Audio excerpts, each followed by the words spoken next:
kami tentu atas arahan Bapak Menteri BUMN, fokus PTPN ke depan adalah memperkuat industri di kelapa sawit dan gula. Khusus untuk gula, itu memang harus diperbaiki secara mendasar. Nah, untuk itu kami memang mengundang investor untuk berkolaborasi, di mana yang kita perlukan bukan hanya sekedar uangnya untuk membangun pabrik baru, mengelola pabrik yang sudah ada, maupun mendanai tebu petani, tetapi yang kita ingin pastikan adalah dengan masuknya investor yang berkaliber internasional diharapkan akan masuk transfer value, transfer teknologi, kaitannya dengan seperti yang saya sampaikan di awal bahwa untuk meningkatkan produksi tebu harus masuk varietas-varietas unggulan dan itu banyak di luar negeri. Nah, harapannya investor ini memiliki kapasitas untuk memasukkan varietas-varietas baru, memasukkan teknologi baru di bidang tanaman maupun di pabrik.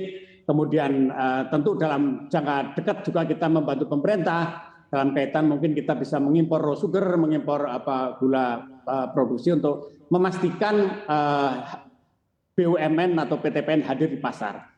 Kalau Mbak Aneke lihat harga sampai dengan hari ini, harga gula di pasaran relatif stabil karena tahun lalu kami masih mengelola kapasitas atau stok sampai 300.000 ton. Itu salah satu kenapa kalau sekarang harga gula di pasaran stabil. Dan ini memang titik krusialnya adalah bulan Februari sampai bulan April karena giling kami itu nanti di bulan Mei paling banyak.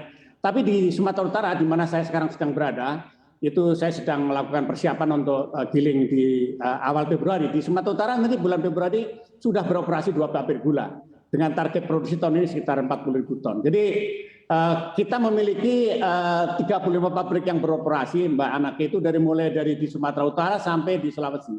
Jadi sepanjang tahun kita bisa menyiapkan gula, tetapi ada gap terutama pada akhir giling, yaitu akhir tahun sampai dengan kuartal 1 di tahun berikutnya. Baik, sebagai konfirmasi, apakah investor ini nantinya akan masuk ke Sugarco? Iya, jadi kita pemerintah telah membuat kebijakan di mana kita akan menggandeng investor dengan dia memiliki saham paling banyak 49%. Lalu perusahaan itu nanti kita tentu dengan expertise mereka kita akan berkolaborasi untuk meningkatkan produksi gula di dalam negeri, dan itu sudah kita hitung semuanya. Dan seperti sering saya katakan di berbagai kesempatan dengan media massa, isunya Mbak Aneke sebenarnya lebih kepada faktor internal PTPN. Dengan adanya dibentuk sugar company, dengan adanya investor, saya yakin apa yang menjadi harapan pemerintah bisa kita realisasikan. Baik.